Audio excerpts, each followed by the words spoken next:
Baik, Assalamualaikum warahmatullahi wabarakatuh.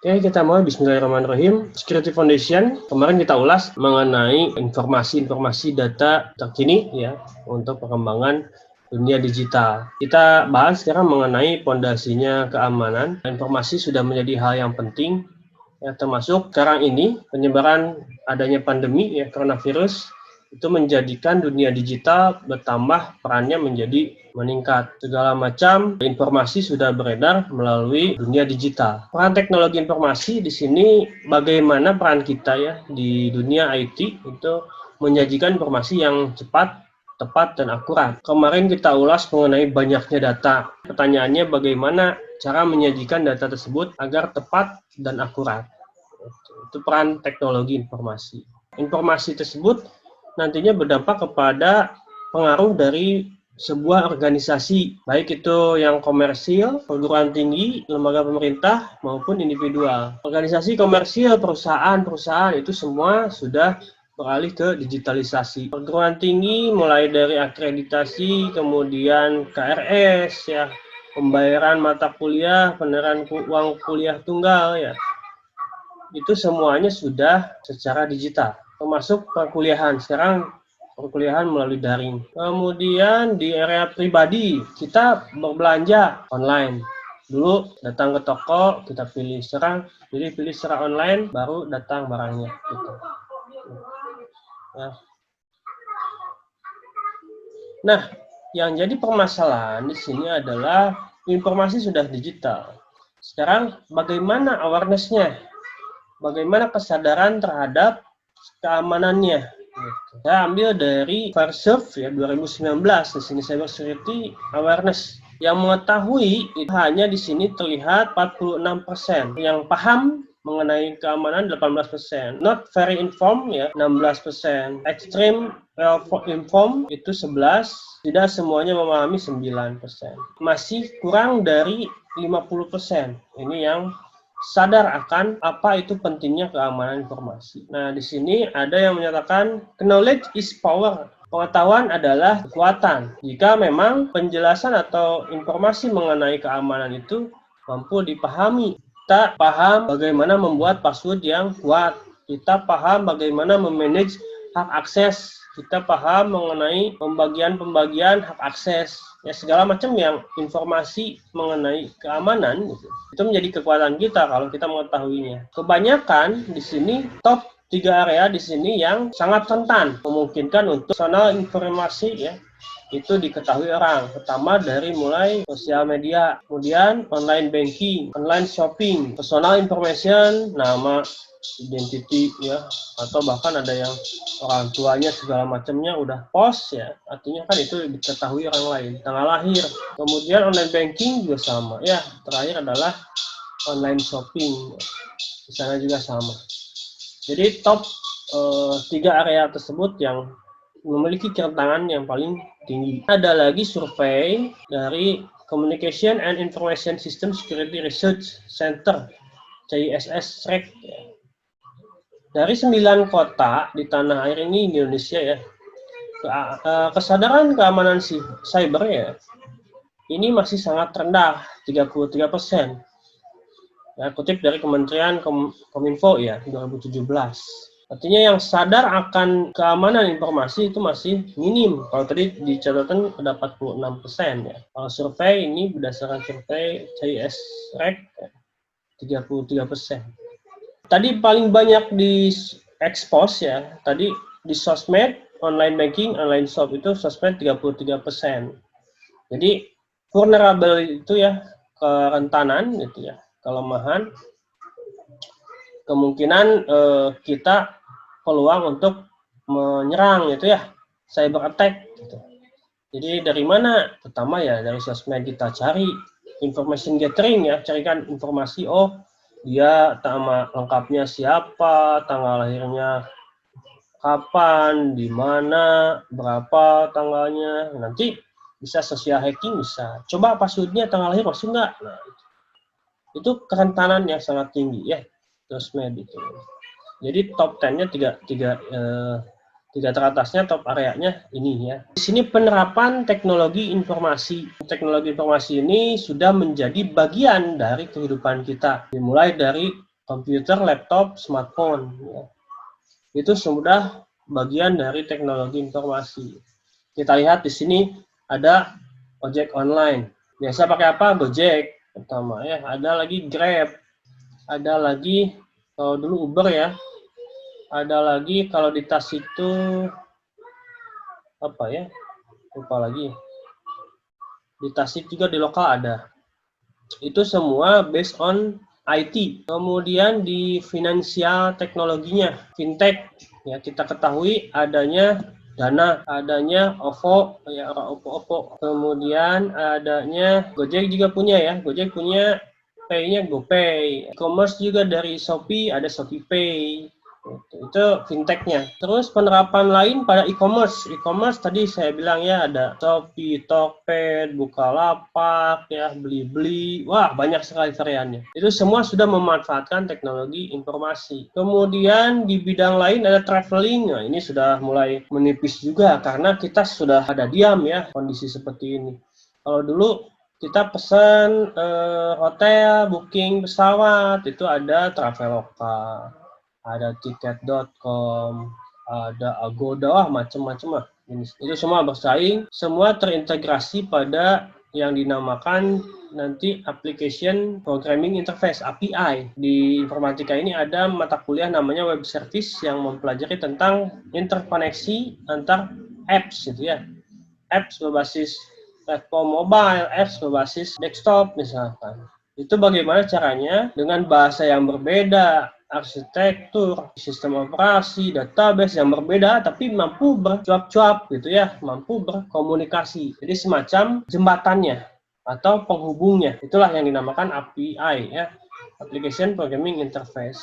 Di Sistra juga nanti diulas secara singkat ya, karena mata kuliah khususnya ada. Sehingga semua terkoneksi, mau di aplikasi berbasis web, mobile, dan seterusnya. Kalau di communication, ini WhatsApp ya, pesan instant messenger.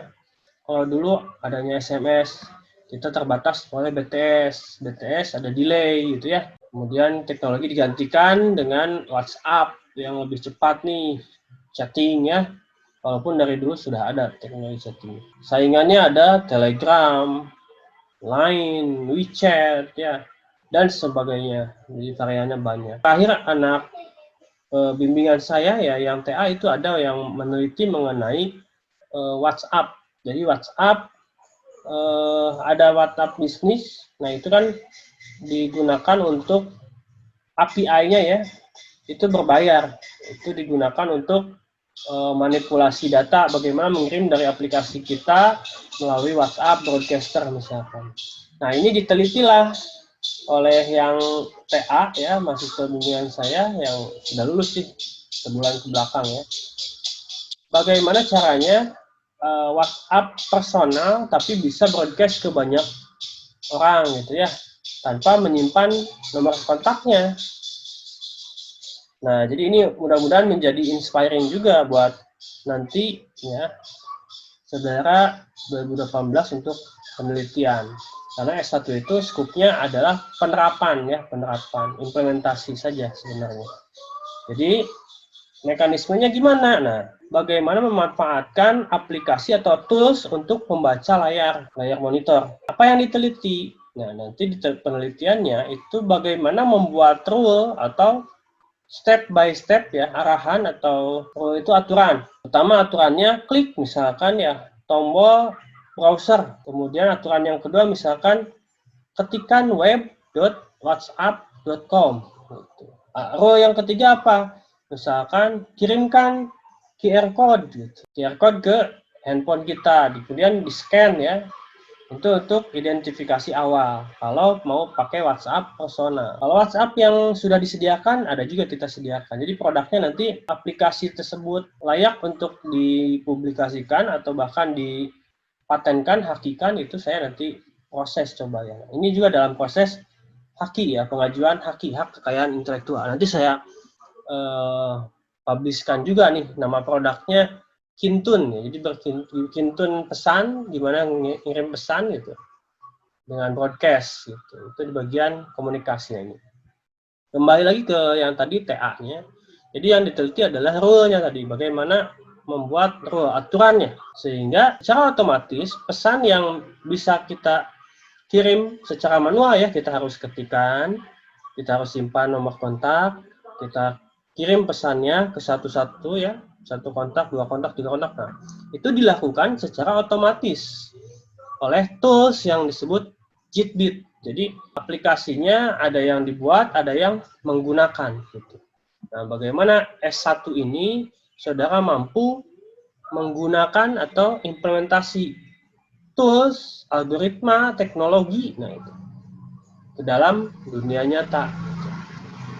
Jadi saya pastikan saudara apalagi 2018 jangan lagi sampai membuat TA misalkan sistem informasi akademik ya, mahasiswa, wah itu sudah ketinggalan ya. Simak aja, ini sudah diimplementasikan, tinggal sama aja kalau gitu mah, apa yang mau diteliti gitu. Nah, tapi kalau yang mengenai komunikasi ini menarik nih. Gimana caranya aktivitas yang manual kita kirim pesan ya satu-satu, berarti kan ngirimnya ya broadcaster satu. Nah, coba harus kontaknya harus kita save ya. Kalau ini tidak, jadi kontak semua disinkronize dari yang menggunakan aplikasi, jadi terkumpul tuh bank kontak. Nah, ini contoh untuk kayak UMKM ya, untuk promosi produk misalkan. Pakai aplikasi itu nanti nge-broadcast ke semua. Itu secara otomatis ya. Manipulasi itulah yang diteliti. Oh, ternyata bisa ya. Pemanfaatan layar otomatis dengan ditambah rule aturannya bagaimana diterapkan kepada WhatsApp. Oh, bisa, masih bisa. Jadi WhatsApp web ya, cuman dilakukan aksinya secara otomatis gitu. Ya, menarik ya. Gitu. Jadi silakan, semoga menjadi inspiring ya, inspirasi untuk TA nanti. Kembali lagi tadi ke contoh penerapan teknologi ya. Tadi di bidang komunikasi ada ya, banyak WhatsApp dan sebagainya. Lalu work from home ini Vicon ya. Vicon kita sekarang sedang menggunakan Zoom ya, produknya Zoom. Ada juga yang menggunakan Meet, Google Meet. Ada juga yang menggunakan Jitsi ya. Webex, banyak sekali variannya ya. Atau yang open source, saudara ingin mengembangkan, itu ada produknya dari BBB ya. Big Blue Button, pernah dengar nggak? Ini yang digunakan di Unsil juga diinstal ya, karena open source itu, jadi saudara bisa mengembangkan penambahan fitur misalkan ya, bisa itu jadi bahan penelitian juga bisa. Ya, jadi banyak sekali nih pemanfaatan teknologi, betul ya, sudah kita ada di dalam kehidupan kita, dari mulai laptop tadi ya, smartphone segala macam, ini sudah bagian dari kehidupan kita teknologi. Hasil survei lain ya dari APJI ya, Asosiasi Penyelenggara Jasa Internet Indonesia di sini. Survei APJI di sini kurang lebih 64,8% ya, yang menggunakan internet gitu. Dari total populasi 171,17 juta jiwa. Ini berdasarkan survei tahun 2018 ya. Saya belum menemukan lagi nih yang 2020. Tapi kurang lebih ya kita bisa lihat lah dari survei sebelumnya dengan survei yang ini untuk Indonesia, kurang lebih intinya penetrasi penggunanya banyak sekali gitu, dibanding yang tidak menggunakan. Nah, cuman tadi ya yang menjadi kendala adalah kesadaran akan teknologi security-nya, kesadaran akan security informasi ya, itu masih sangat rendah. Jadi awareness-nya semakin sangat kecil gitu ya, masih di bawah 50%. Pengguna banyak, tapi yang sadar akan keamanannya itu masih sedikit. Nah, dari pemanfaatan tersebut ya, kita bisa lihat ternyata banyak nih kasus-kasus pada keamanan informasi. Ini ya saya kutip yang lagi hangat-hangatnya ya kemarin. Contoh yang pertama adalah 7,8 juta data penumpang Lion Air Group. Grupnya ya. Berarti di dalamnya ada apa lagi? Selain Lion Air, Batik kan kayak gitu ya. Itu saya ambil dari Detik. Cuma di sini belum diketahui atribut apa saja yang bocor ya. Apakah nama saja, nomor pelanggan, apa tanggal lahir, apalagi gitu ya yang bocornya. Kemudian yang kedua, lewat aplikasi Kudo, mahasiswa bobol bank BUMN 16 miliar. Wah, ini jangan dicontoh ya oleh mahasiswa di sini. Ternyata third party ya, aplikasi pihak ketiga Kudo ini kita masuk finansial teknologi ya kalau nggak salah. Nah di sini bisa mengisi pulsa, apalagi ya, fitur-fiturnya banyak lah di Kudo. Tapi ternyata tadi yang saya bilang API ya, bagaimana bisa terkoneksi, terhubung satu sama lain. Ternyata ini juga teknologi bertambah, tapi kerentanan juga bertambah, gitu ya. Resiko keamanan juga bertambah. Ternyata bisa dimanfaatkan nih untuk membobol bank, gitu ya. Kayak semacam dulu lah, waktu Gojek pertama kali launching ya, top up itu kan bisa dimanipulasi ya. Kita kirim misalkan pertama 100.000. Ketika proses kirim ke si Gojeknya, di-intercept dulu di tengah-tengah. Ganti nominalnya jadi 1 juta misalkan. Nah, itu kembali ke kita 1 juta. Itu kejadian juga ya. Hal-hal semacam itu. Jadi keamanannya memang. Kita harus lebih aware lagi. Bagaimana kalau di-intercept, jadi dicegat nih di tengah-tengah antara klien ya ke server. Nah, itu kan ada proses komunikasi di tengah-tengah, kita cut dulu, tahan, ganti value-nya misalkan. Ya, kurang lebih seperti itu mekanismenya. Bank Mandiri error dan saldo rekening nasabah bertambah. Ini kejadiannya ada ya yang mengalami nggak? Saldo yang kosong jadi nambah, yang nambah jadi kosong misalkan. Berkurang ya. Ini kejadiannya menurut yang saya baca adalah proses perpindahan dari core system ke backup. Jadi proses backup system, ini error logik ya. Nah itu lumayan banyak kerugian juga. Jadi kalau nggak salah 10% saja itu yang mengembalikan ketika proses penarikan uang. Jadi uang yang sudah saldonya bertambah langsung narik uang, nah itu ya. Hanya 10% saja yang mengembalikan dan jujur gitu ya. Itu kelebihan uang. Permasalahan lain, peretasan Marriott mencapai 500 juta data. Pelanggan Starwood, ini di luar negeri ya, ternyata lebih ngeri juga ya, ternyata tidak lebih baik. Itu luar negeri juga ada kasus-kasus seperti itu ya, pencurian uang, pencurian hilangnya data, pencurian data informasi. Sementara kalau ini penyelidikan internal menemukan penyerangnya telah dapat mengakses dari jaringan Starwood sejak 2014. Wah, kemana aja ya? Ini kasusnya 2018. 4 tahun itu berarti data sudah diapakan, gitu ya. Bahaya sekali. Jadi Starwood itu adalah jejaringnya hotel ya. Di dalamnya ada Marriott, yang lain segala macam ya. Jadi pusatnya yang kena, cabangnya ini banyak juga yang kena gitu. Karena data utama yang didapatkan. 1,5 juta terpengaruh oleh peretasan yang menargetkan data kesehatan. Aduh, kesehatan. Saya contohkan kemarin kan, kalau saudara yang sehat, itu datanya dimanipulasi, dirubah menjadi positif COVID. Bahaya sekali ya. Bagaimana kalau kita melamar pekerjaan, oh ini Anda diagnosa penyakitnya banyak misalkan ya, wah berbahaya. Jadi dampaknya bisa sangat besar ya. Kemudian yang tren lagi ini ransomware ya, WannaCry. Ini sampai saat ini variannya terus bertambah ya. Versi 1, versi 2 gitu. Jadi walaupun komunitas, saya ikutan komunitas ransomware di grup Facebook ya. Itu ada. Ini cracknya untuk jenis tipe misalkan image impostor apa, itu versi 2 misalkan. Saya masih ingat karena teman saya kena waktu itu ya. Jenis image impostor Cuman versinya versi kedua, yang didapat versi ke-1 tracknya gitu. Jadi nggak bisa dibalikan. Gitu. Ya. Walaupun kita bayar, belum tentu data kita bisa kembali. Ya.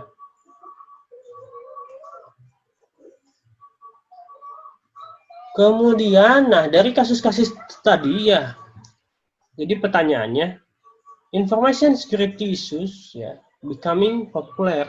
Itu kenapa? Apa yang menyebabkan isu akan keamanan informasi ini menjadi tren gitu ya?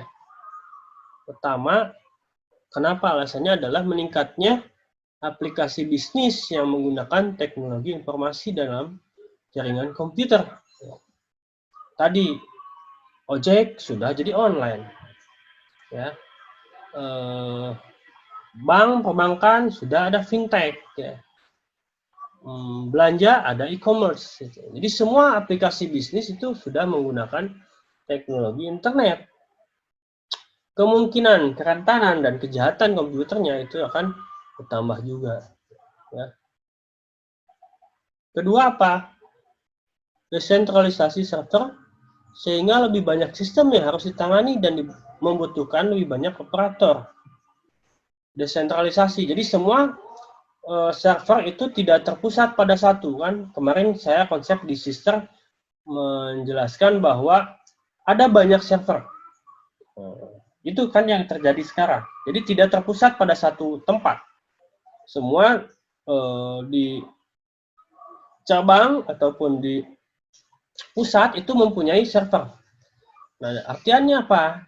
Harus banyak operator yang pintar-pintar gitu ya, yang handal gitu. Bisa memanage server di pusat, ada lagi kan yang harus memanage server di cabang misalkan.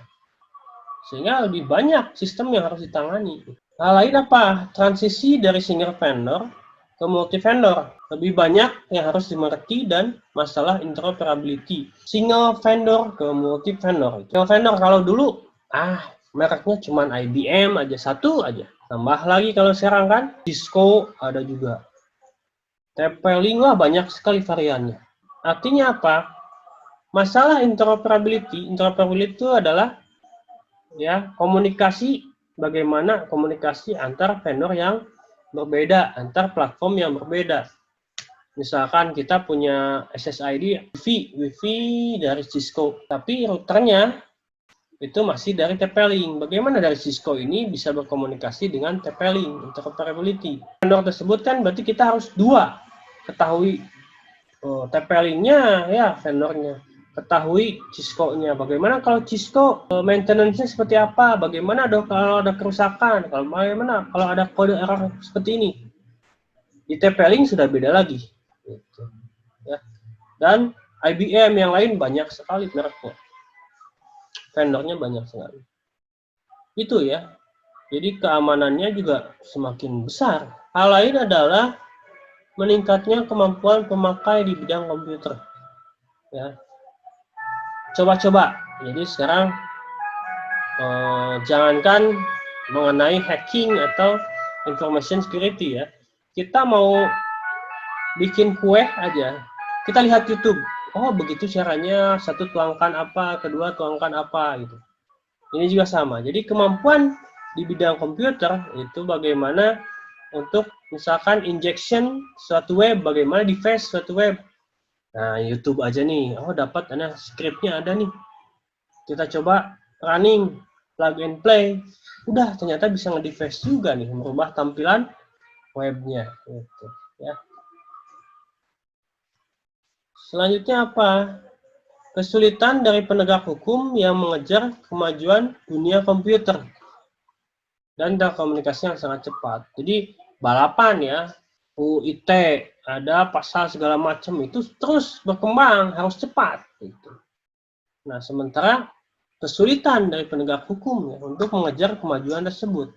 Semakin kompleksnya sistem yang digunakan. Program source code menjadi semakin besar, kilobyte, ya, megabyte, terabyte, ya, dan seterusnya. Jadi yang tadinya hanya aplikasi kecil, misalkan aplikasi mahasiswa, data mahasiswa, paling kerentanannya adalah pendaftaran, form pendaftaran ya, kemudian form login misalkan. Itu 2 kerentanannya. Sementara ditambah lagi berkembang menjadi misalkan pembayaran via host to host bank. Artinya dapat ada penghubung ya, API. API itu resikonya apa? Berarti kan di tengah-tengah ini kalau keamanannya tidak jelas, ya, itu bisa dibobol, bisa dicuri ya datanya. Gitu. Dan menjadi celah keamanan juga untuk kedua belah pihak. Gitu. Ya. Jadi probabilitas terjadinya lubang keamanan itu semakin tinggi. Ya. Jadi kenapa isu keamanan informasi ini terus meningkat? Karena akan meningkat sesuai peningkatan teknologi informasi. Ya. Jadi pertanyaannya adalah, could it be safe? Apakah mungkin aman? Ya. Jawabannya adalah sangat sulit untuk dikatakan 100% aman. Ya. Trade-off between security and convenience. Ya. Jadi kenyamanan. Ada timbal balik antara keamanan dengan kenyamanan. Contoh, laptop kita pasang password agar aman. Berarti kita kurang nyaman nih, karena buka laptop harus masukkan password dulu. Berbeda dengan kalau tanpa password. Kita nyaman ya, buka laptop, wah langsung kerja aja. Tapi nggak aman. Ada timbal balik keduanya itu. Jumlah kejahatan komputer, cyber security, itu akan terus bertambah seiring perkembangan teknologi informasi. Nah, cuman di sini yang harus digarisbawahi adalah orang lebih mengutamakan kepercayaan atau trust dibanding 100% aman. Saudara punya produk barang atau saudara mau beli barang lah. Aman di mana? Mau di e-commerce ya, Shopee, Tokped, Bukalapak. Itu saudara sendiri yang menentukan. Saya lebih percaya di Tokped misalkan, karena bla bla bla bla. Walaupun si Tokped itu enggak 100% aman. Kalau yang lainnya saya lebih prefer di Bukalapak nih. Gitu. Karena Bukalapak mekanismenya ini itu. Ya. Jadi lebih ke trusting. Jadi bagaimana tugas kita agar trust, kepercayaan terhadap sistem kita bagus, sehingga tetap banyak pengguna ya menggunakan aplikasi kita. Oke, sebelum ke sini ya, security requirement nanti fondasi keamanannya seperti apa. Silakan ada yang ditanyakan dulu, boleh ya. Izin bertanya Pak. Silakan Yuda. Sekaligus juga sharing pengalaman ya Pak. Iya, boleh silakan. Jadi ketika saya semester 3 atau 2 saya lupa lagi, SIMAK itu pernah mengalami down, jadi sulit untuk diakses ya Pak. Nah, itu tuh terjadi ketika pas setelah selesai yudisium. Jadi mahasiswa ingin mengakses untuk melihat nilainya pun sangat sulit. Nah, ketika besoknya lagi ada informasi bahwa SIMAK Unsil itu mengalami DDoS attack Pak. Jadi serangan DOS. Nah, kemungkinan dampak yang lebih besar dari DOS itu apakah bisa sampai kehilangan data atau identitas dari mahasiswa itu sendiri, atau hanya sekedar kita kesulitan untuk mengakses SIMAK-nya itu sendiri? Mungkin itu Pak yang ingin saya tanyakan. Baik ya, terima kasih Yuda ya.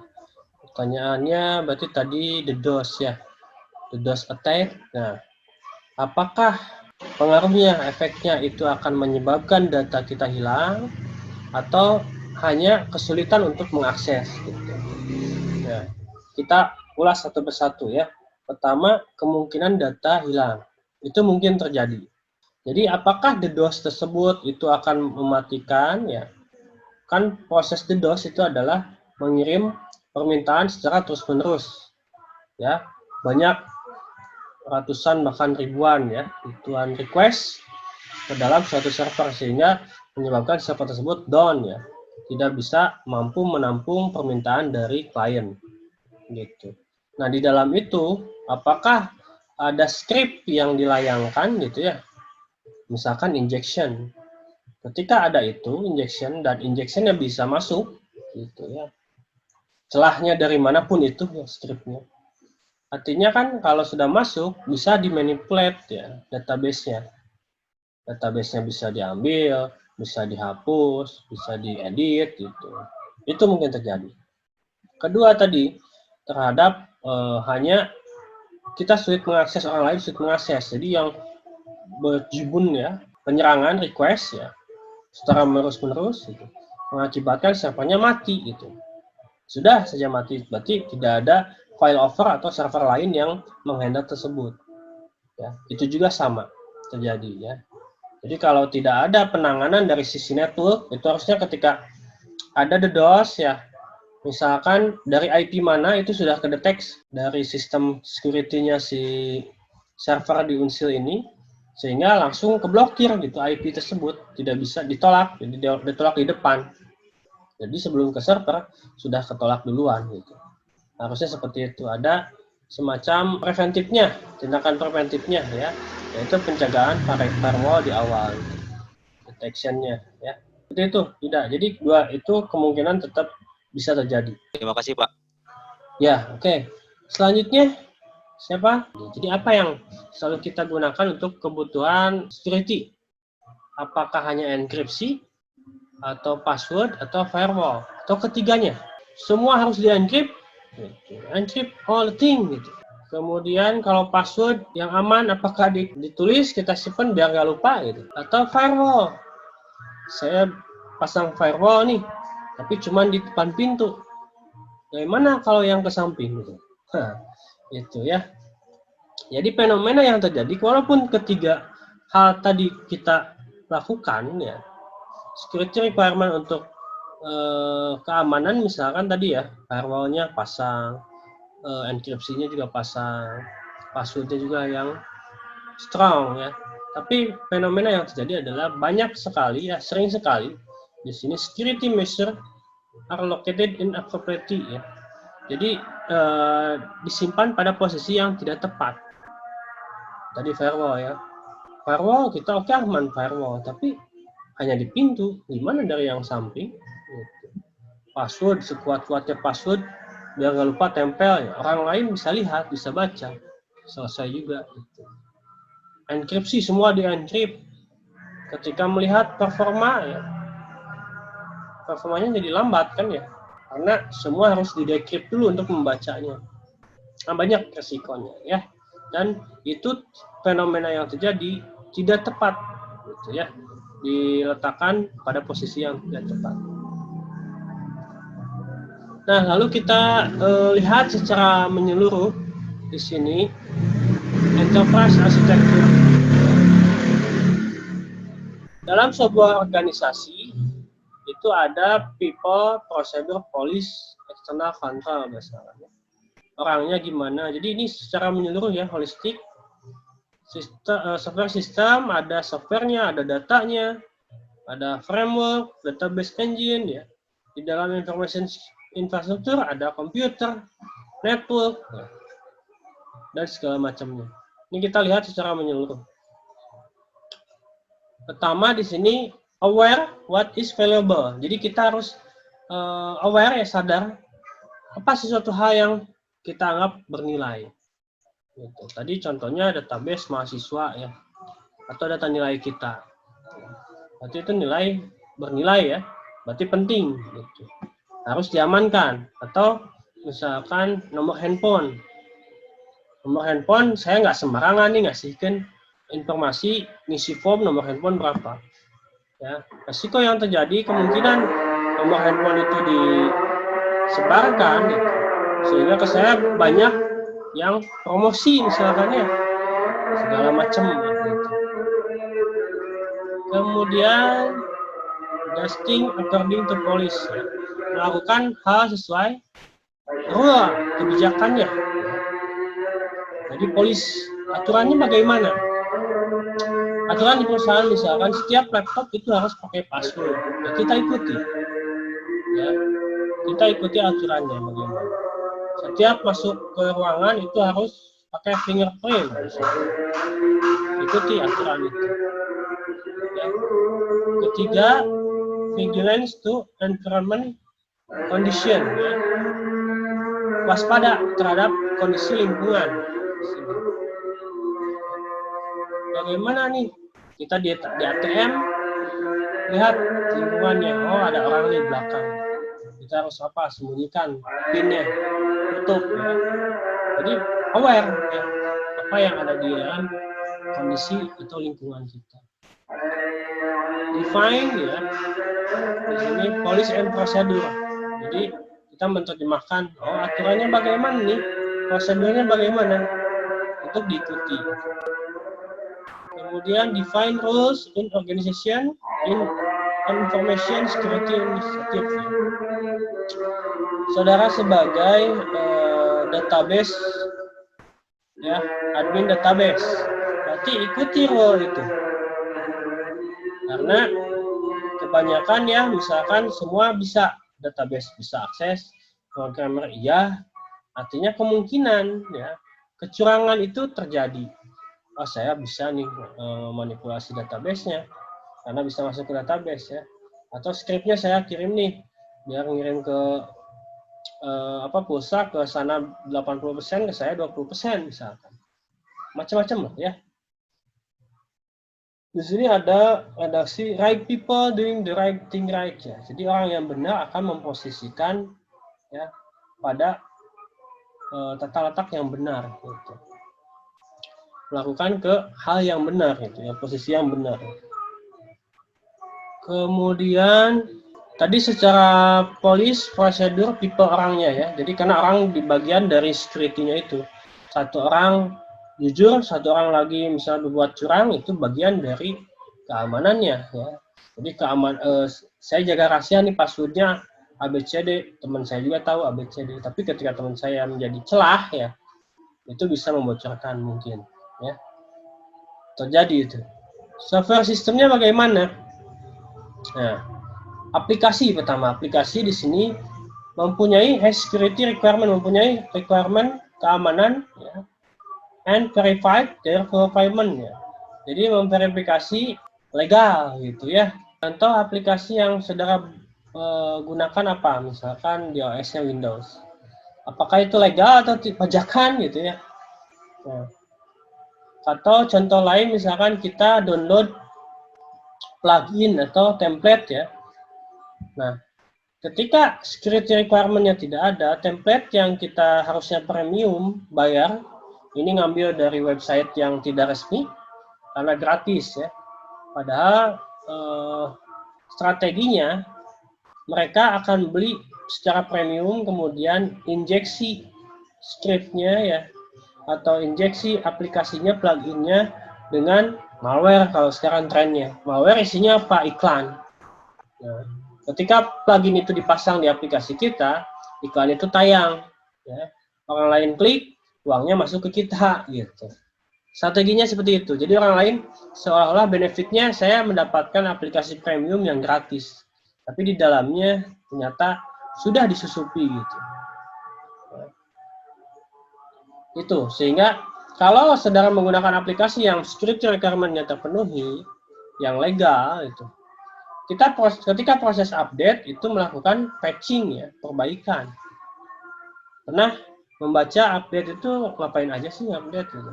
Orang Indonesia biasanya nggak dibaca ya. Update tuh misalnya melakukan perbaikan bug, misalkan apa, melakukan performance keamanan atau kecepatan misalkan ya. Bisa kita lihat ya, update sekian, ngapain aja tuh update-nya gitu. Kemudian dari data itu backup, DRC, encrypt ya, jika dibutuhkan. Jadi data kalau nggak di backup ya, hilang, sudah selesai kan? Ya. Jadi harus ada DRC-nya. Nah, ini termasuk belum punya disaster recovery plan. Kalau server di rektoratnya ada bencana, misalkan ada serangan, hilang data, sudah selesai semua. Ya. Kemudian encrypt when it is necessary, jika dibutuhkan ya. Itu biasanya yang di encrypt adalah password. Password nggak mungkin vulgar ya. Terus apalagi yang kira-kira dibutuhkan untuk dienkripsi? Ya, penting. Tidak semua, karena berpengaruh kepada performance. Ketika data di-encrypt, itu artinya pembacaan data itu memerlukan proses lagi, yaitu encrypt, decrypt ya, membuka, menutup. Kalau mau baca, buka dulu. Ya, itu prosesnya berarti berdampak ke performa. Respon nanti akan dihasilkan akan lebih lambat. Gitu.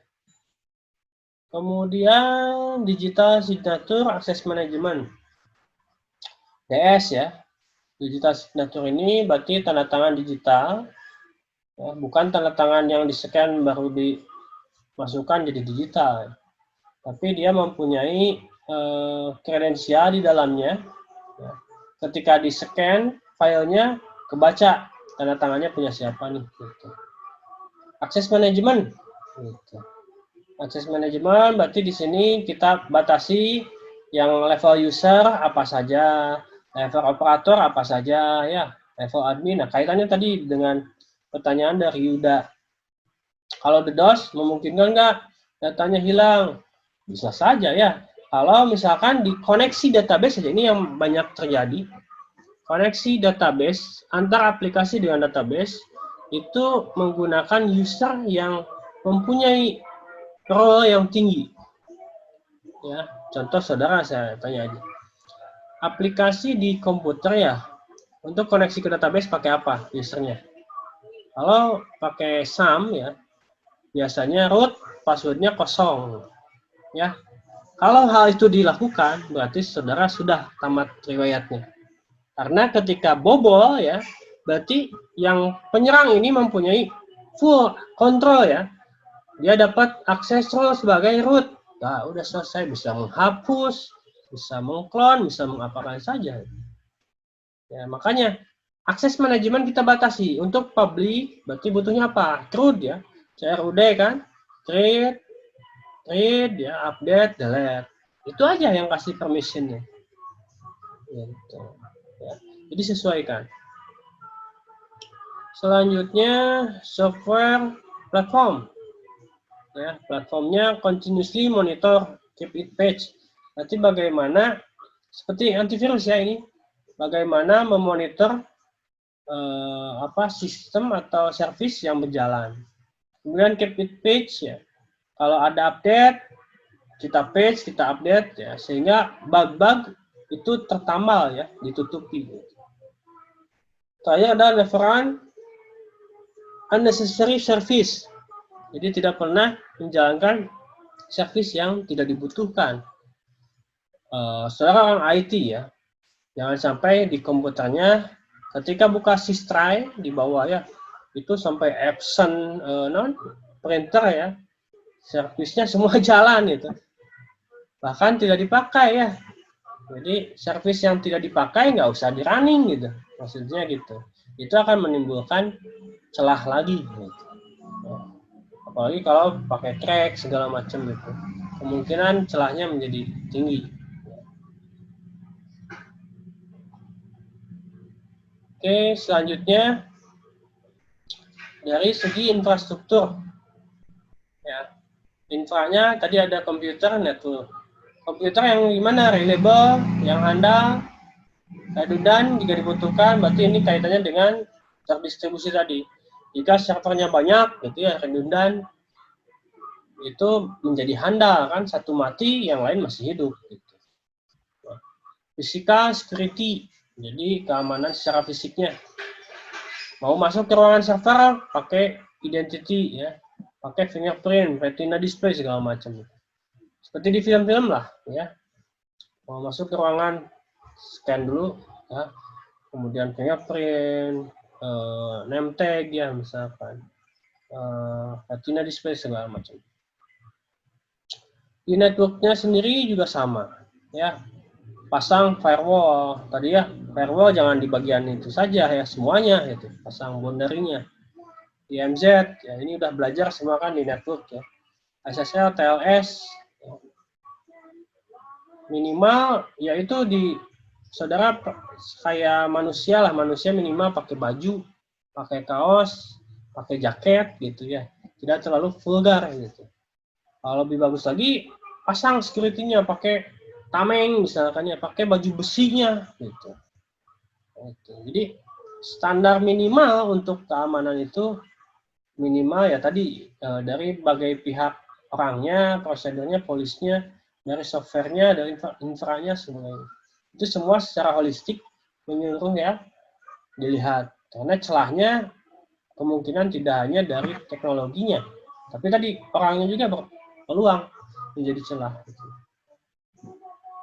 Secara lengkap saudara bisa lihat di sini di ISO 27001 ya. Jadi manajemen keamanan informasi, nanti ada mata kuliah khusus untuk membahas mengenai manajemen keamanan informasi ya. Di antaranya framework standarisasi keamanan, masuk di dalamnya nanti ISO 27001. Lalu pertanyaannya, kenapa informasi ya keamanan informasi itu penting? Ya. Karena tadi kita berbicara dalam minggu lalu itu semua informasi sudah berbasis digital ya, cyberwood. Gitu. Nah, maka kaitannya di sini nanti ada konsep keamanan informasi ya. Yang pertama ada CIA, confidentiality, integrity, availability. Jadi cara menghafalnya saudara mudah ya. CIA, triple A ya, AAA, satu lagi non repudiation. CIA, triple A, non repudiation ya, N. Nanti penyangkalan. Nanti kita ulas secara menyeluruh nanti di pertemuan selanjutnya. Ya. Kurang lebih kalau di sini CIA berarti confidentiality. Only this entity may access service. Kerahasiaan ya.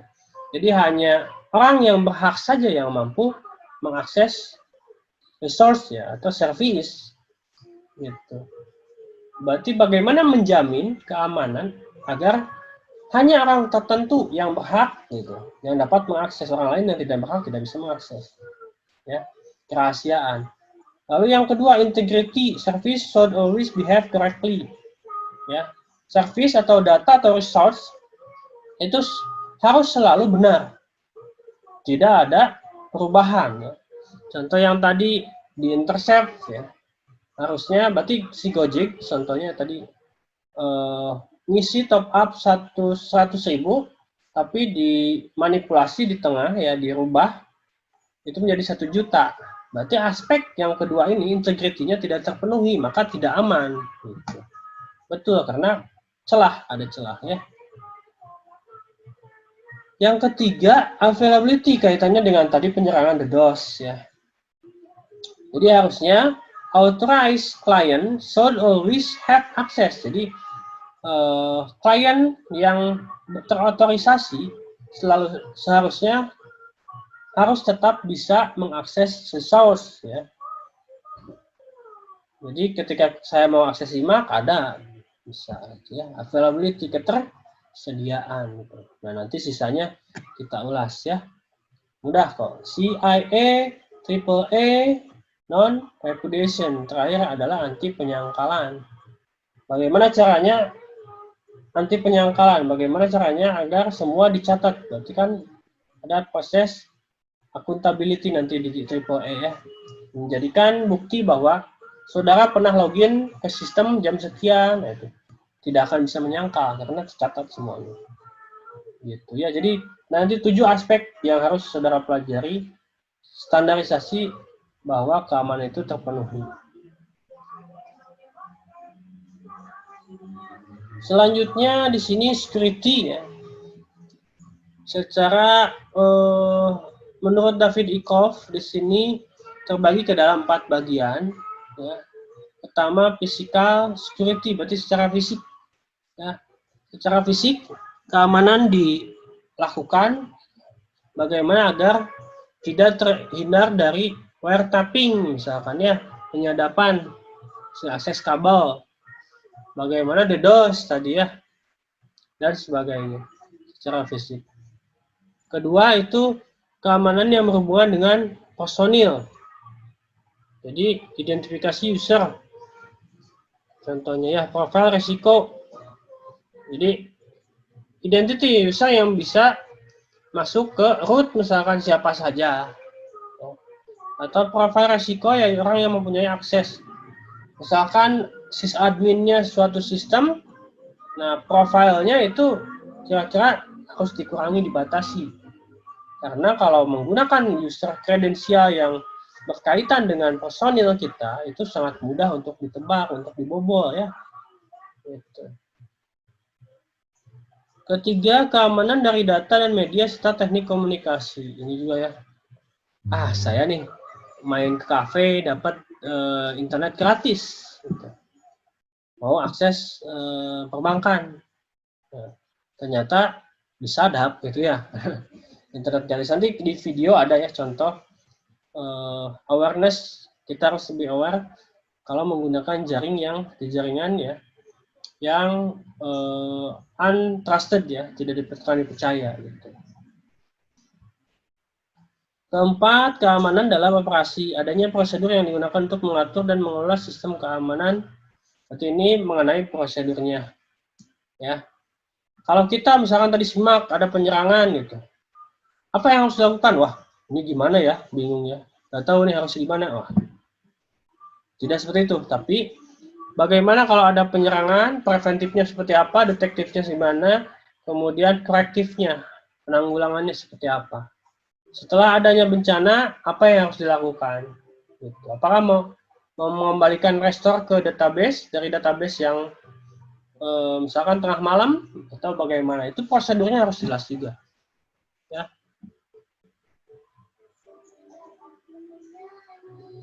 Nah, itu. Kemudian kita ulas mengenai karakteristik penyusup. Ya. Di sini ada si the curious ya, si ingin tahu. Tipe penyusupnya memiliki ketertarikan ya, menemukan jenis sistem yang Anda miliki. Gitu. Tapi belum merusak nih. Tapi ada ke malicious. Ini adalah istilah dari perusak. Ya. Berusaha untuk merusak sistem, merubah web page, jadi device ya, web muncul, jadi apa, misalkan iklan, hack by, ya. Kemudian high profile intruder, tipe penyusup ini berusaha menggunakan sistem untuk memperoleh popularitas dan ketenaran. Kalau sekarang zamannya misalkan pansos ya, panjat sosial, mirip seperti itu. Di mana kita memanfaatkan profil yang tinggi agar kita terkenal gitu ya. Kemudian pesaing, kompetitor ya. Itu apa tuh? Tipe penyusup tertarik pada data yang Anda miliki. Kalau ini biasanya saingannya. Saingannya siapa nih? Saingannya dia naik nih jualannya gitu ya, laku terus nih, bagaimana saya mengambil alih sistemnya gitu. Competition ya, si pesaing itu secara penyusup karakteristiknya. Lalu kalau istilahnya siapa sih penyusup itu ya, pertama adalah mundane ya, tahu mengenai hacking tapi tidak mengetahui metode dan prosesnya. Jadi hacking, proses seperti itu ya, tapi dia tahu bagaimana metode prosesnya bagaimana. Kemudian ada script kiddies disebutnya ya, ini mulai mencoba-coba. Ya. Script download nih, cara hacking device download dulu. Kita coba nih, plug and play, jalan, oh bisa ya ternyata. Tapi tidak paham bikinnya gimana, nggak tahu ya, prosesnya. Wannabe, nah ini mulai ke paham sedikit gitu ya. Larva, itu larva bukan film larva ya. Hacker pemula di sini, teknik hackingnya mulai dikuasai ya, sering bereksperimen, coba-coba nih pakai misalkan Hafiz, ada toolsnya ya, Hafiz, masukkan URL-nya, serang atau scan ya, keluarlah apa. Ada hacker, nah ini mulai jadi profesi nih, saya nge-hack nih. Gitu. Wizard, ini yang komunitas kayak tadi ya, saya waktu SMA ikut komunitas gitu. Nanti di sana biasanya ada wizardnya ya, siapa yang pembelajaran yang bagian ngisi, misalkan sharing, bagaimana. Kemudian yang terakhir adalah master of the master hacker. Nah ini adalah tools yang sering saudara gunakan untuk nge-crack Adobe Photoshop. Jadi si master ini mengetahui ya celah dari suatu software. Celahnya ada di bagian ini. Bagaimana cara menyusupi serial number agar terbaca premium misalkan ya. Dan bagaimana lebih jauhnya agar si crack ini tidak terbaca. Ya. Karena kalau di-update itu biasanya kan kebaca ya si cracknya itu. Hilang lagi serial nomornya atau di nonaktifkan atau bagaimana. Nah, ini adalah master of the master tadinya. Membuat tools. Security branch, nah ini ya dimulai dari hilangnya data. Contoh aja ini sejarah ya.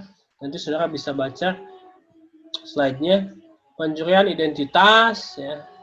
Karena datanya udah lama ya 2009, ini historicalnya yang kalau yang terbaru tadi sudah saya jelaskan ya. Ternyata di dalam ataupun di luar sama saja ya. Risiko keamanan ya, masih sangat tinggi. Contoh-contoh lain ini ya 98 jebol ya segala macam lah. Termasuk di sini Carder ya. Penyalahgunaan kartu kredit. Kartu kredit saudara gunakan punya orang lain untuk membeli sesuatu misalkan. Ya. Sulit ditangani karena lemahnya hukum. Yang tadi ya, UIT-nya seperti apa. Walaupun sekarang udah mulai nih, UIT-nya terus mengikuti perkembangan. Kejahatan kartu kredit di sini berdasarkan laporan terakhir, ya. Satu dalam persentase Indonesia itu ya, prestasi yang jelek gitu ya. Yang kesatunya dalam prestasi yang buruk gitu.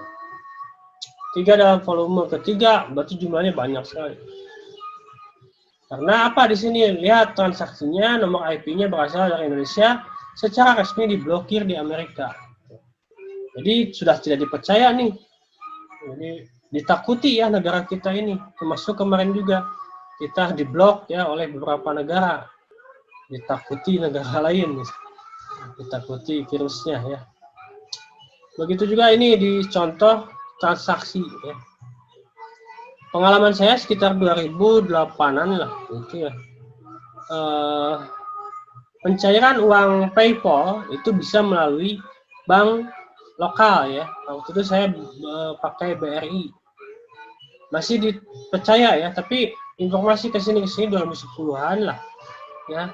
Itu ternyata bank lokal di Indonesia itu tidak bisa dijadikan validator ya untuk PayPal waktu itu ya. Ya artinya kan ada pemblokiran gitu. Tapi kalau nggak salah sekarang sudah mulai bisa lagi gitu. Kebetulan saya sudah lama tidak menggunakan ya, jadi kurang update informasinya. Kejahatan ATM lain di sini contohnya ya, ada pin wireless kamera. Jadi kalau dulu harus beli saya di eBay ya. Jadi yang berupa pin, pulpen ya, kameranya ada yang Zippo ya, macam-macam lah bentuknya itu susah di Indonesia. Saya beli di eBay waktu itu, tapi sekarang sudah banyak ya, bentuknya macam-macam lah, kayak pin ya, pulpen itu sudah mulai banyak beredar di pasaran. Hati-hati. Jadi kita tadi kuncinya adalah aware ya, bagaimana kondisi lingkungan nih ya, ada apa nih di kira-kira mencurigakan, kita lihat. Security branch yang lain ini yang terkenal dulu di 2004 ada Snusser ya. Itu mengganti logo-logo di KPU menjadi buah-buahan gitu ya. Partai semua jadi buah gitu. Nah, ini cukup menarik juga. Sederhana ya, cara menginjeknya itu menggunakan celah dari cross-site scripting. Ya. Jadi istilah-istilah yang tadi kita bahas ya, the DOS, ada yang sudah bahas. Synflood, backdoor, cross-site scripting, itu nanti jadi tugas pertama saudara. Kita kemas ke dalam sebuah video ya, videonya bagaimana cara menjelaskan dosa-dosa dari keamanan informasi tersebut. Dosa dari injection misalkan ya, injection itu apa, jelaskan. Nanti saya kemas tugasnya ke dalam classroom ya, saya jelaskan nanti di classroom harus seperti apa. Jadi semua nanti kebagian ya istilah-istilah keamanan informasi yang harus dijelaskan.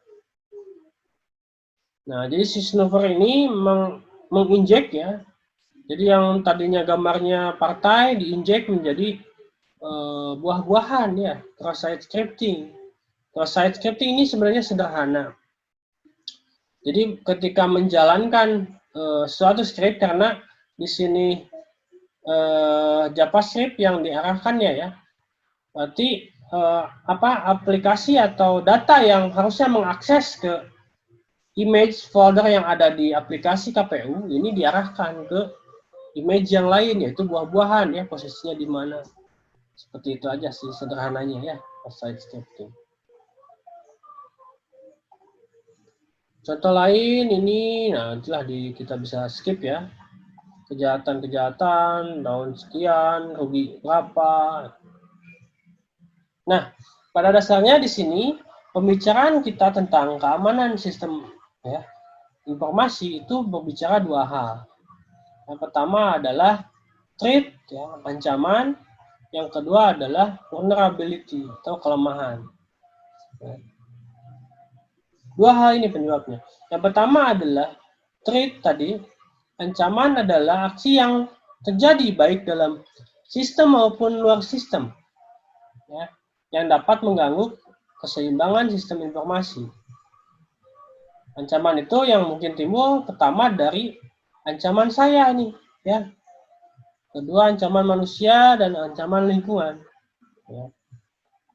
Ancaman saya ini berat-berat ya. Ada ancaman banjir, longsor, tsunami gitu ya. Kalau ancaman tanahnya ya gempa bumi ya. Pokoknya yang berat-berat itu ancaman dari saya ya. Kemudian ancaman lain ya kebakaran hutan itu ancaman alam ya. Yang kedua ancaman manusia. Nah, berarti yang tadi ya aktivitas-aktivitas yang terjadi DDoS, malicious code ya, malware, injection malware, virus ya, pencurian, ledakan, nah itu yang dilakukan oleh manusia. Lalu yang terakhir adalah ancaman lingkungan. Jadi tegangan listrik yang tiba-tiba tidak stabil ya, polusi itu juga kan mengganggu. Apa nih penciuman ya? Ternyata ada yang kentut, itu mengganggu juga ya lingkungan itu. Lingkungan dari luar misalkan ya, itu mengganggu. Efek kimia kan termasuk di dalamnya ya. Segala macam lah, bocor AC-nya itu ancaman juga. Selanjutnya kelemahan, vulnerability.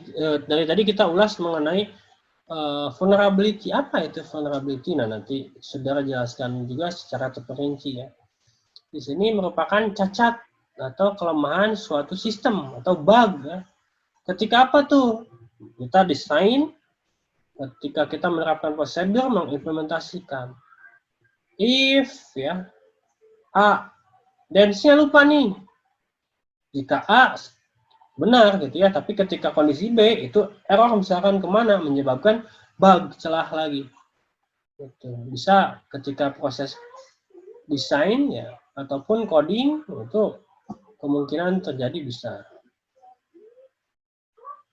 Kemudian selanjutnya tadi ya, cacat sistem bisa terjadi pada prosedur peralatan maupun perangkat yang dimiliki ya. Contoh konfigur untuk network harusnya di blok nih port tertentu ini kebuka gitu ya. Jadi bisa termasuk di dalamnya kegagalan atau kesalahan misconfiguration gitu. Kemudian selanjutnya ada pendekatan. Nah, sini untuk meminimalkan gangguan atau bug dari vulnerability ini. Pertama yang tadi saya bilang ada preventif, tindakan preventif ya. Bagaimana mencegah kemungkinan adanya ancaman. Nah tadi berarti di depannya harus ada firewall nih. Ya, firewall itu sebelum masuk ke sistem, tahan dulu firewall, mana yang baik masukkan, mana yang tidak tolak gitu. Ya. Pendekatan detektif berarti ini mendeteksi, ini contohnya seperti virus lah.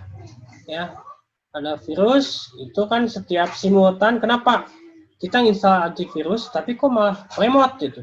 Karena si antivirus itu melakukan tadi ya ini detektif, pendeteksian, ngecek gitu ya. Oh di sini ada virus nih, ada malware nih, ngecek terus ngecek.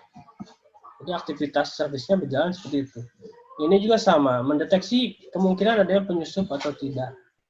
Ya. Terakhir, korektif, bagaimana mengkoreksi ketika terjadinya penyerangan misalkan, atau bagaimana mengembalikan ke dalam kondisi yang seimbang. Tadi DDoS, down nih. Nah, harusnya kan korektifnya ada failover, ada server tambahan ya. Ini off, ini on, langsung otomatis disebutnya failover. Nanti di sister saudara akan mencoba itu ya. Jadi apa yang bisa kita lakukan ya? Tadi ternyata treat dengan vulnerability sih ya masalahnya itu. Apa yang bisa kita lakukan? Kita harus melakukan kontrol terhadap ancaman dan bug tadi ya. Jadi tidak mungkin 100% aman, tapi kita bisa meminimalisir. Kalau penyerangan, kita gimana cara meminimalisirnya? Ya tadi kita pasang, kalau kita manusia, kita pakai kaos dulu lah, pakai baju dulu, pakai jaket, baru pakai yang lain gitu ya. Pengamanan-pengamanannya. Bug-nya itu sama. Setiap aplikasi itu melakukan update di dalamnya itu secara preventif terus ya, melakukan patching. Oh ini ada bug di sini ketemu nih, update. Bug di sini update gitu ya.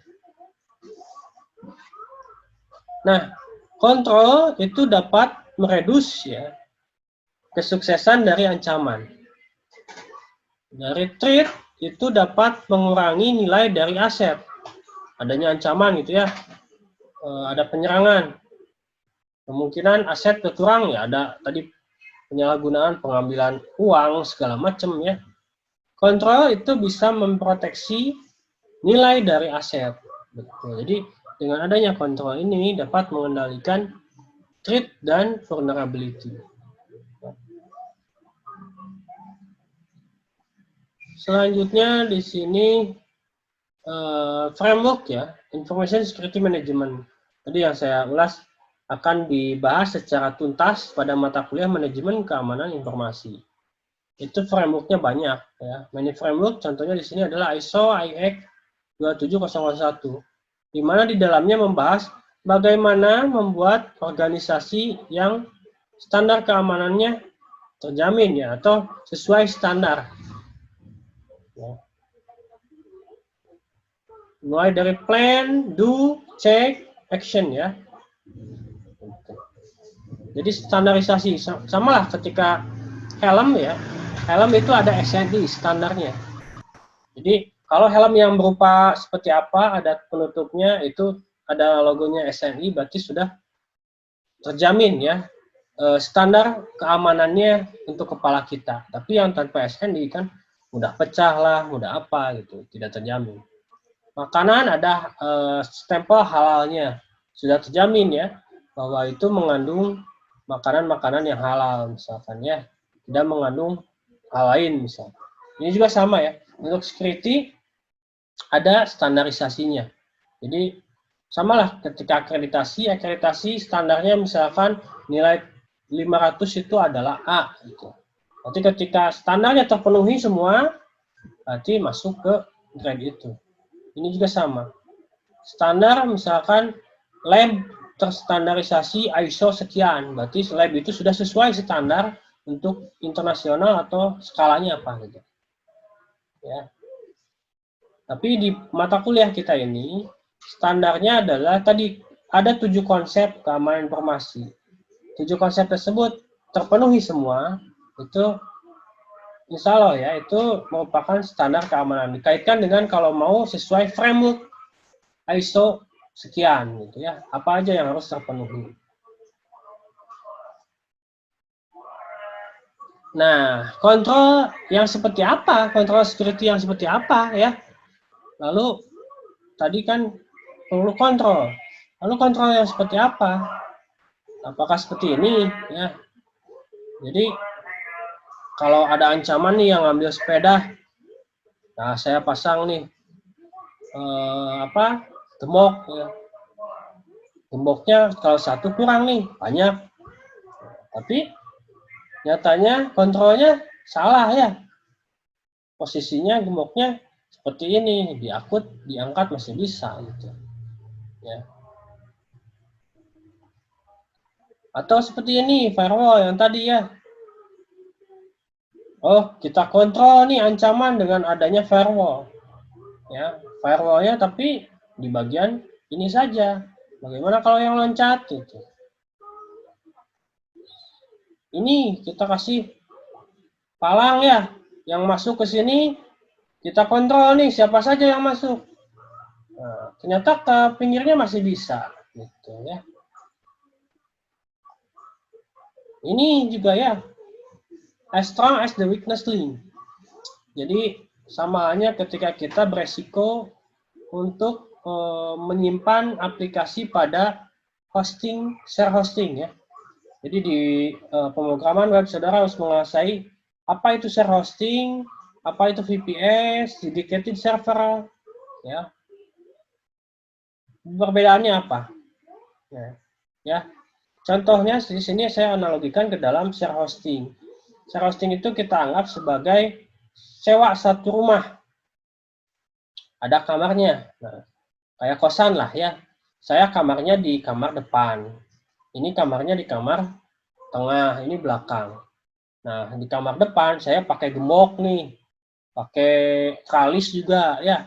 Tapi di kamar tengah itu pakai misalkan tali rapia gitu misalkan atau apa ya. Sehingga yang satu kuat, yang satu tidak. Karena itu satu rumah ya yang disewa, berarti celahnya bisa dari kamar tengah nih. Karena dia pakai apa misalkan tali saja. Melalui atap kan loncat ke pinggir ke kamar pinggirnya. Jadi kena juga yang kita walaupun security kita sudah aman. Gitu ya. Di satu bagian kuat, satu bagian lemah. Itu jadi security is holistic. Jadi harus secara menyeluruh.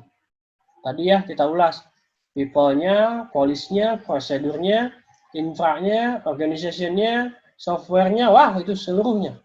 Karena itu terkait ke dalam keamanannya. Ya.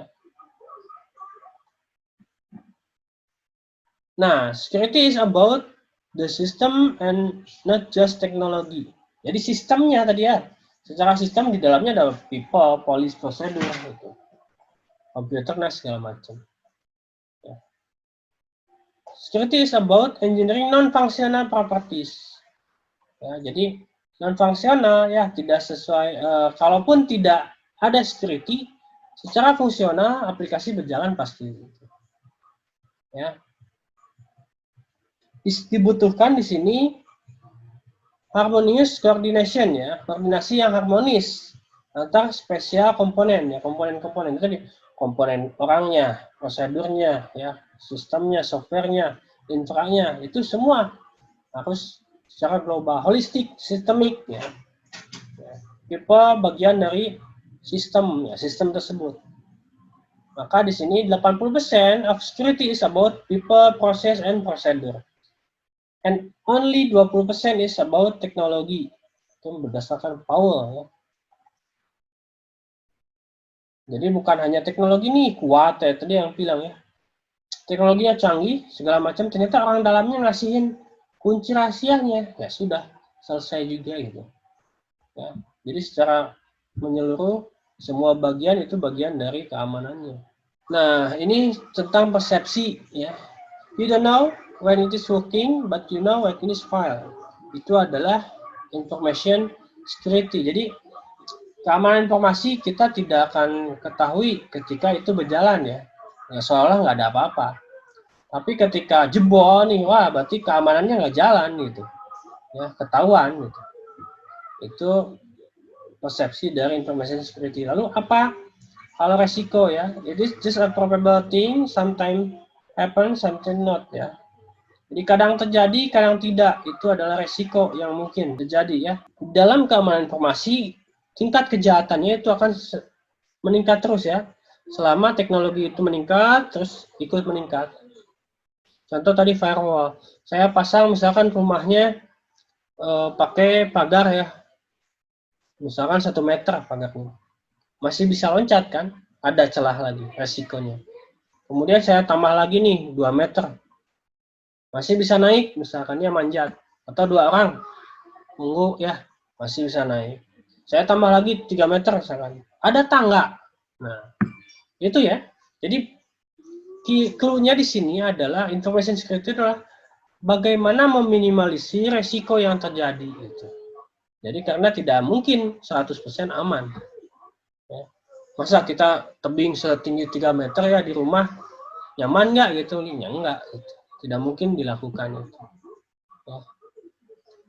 Maka posisi yang lainnya apa yang harus diamankan itu untuk meminimalisir terjadinya threat and vulnerability. Baik, untuk bahasan kita tutup dengan bacaan hamdalah bersama-sama. Alhamdulillahirobbilalamin. Makasih Pak. Saya tutup. Assalamualaikum warahmatullahi wabarakatuh. Waalaikumsalam warahmatullahi wabarakatuh.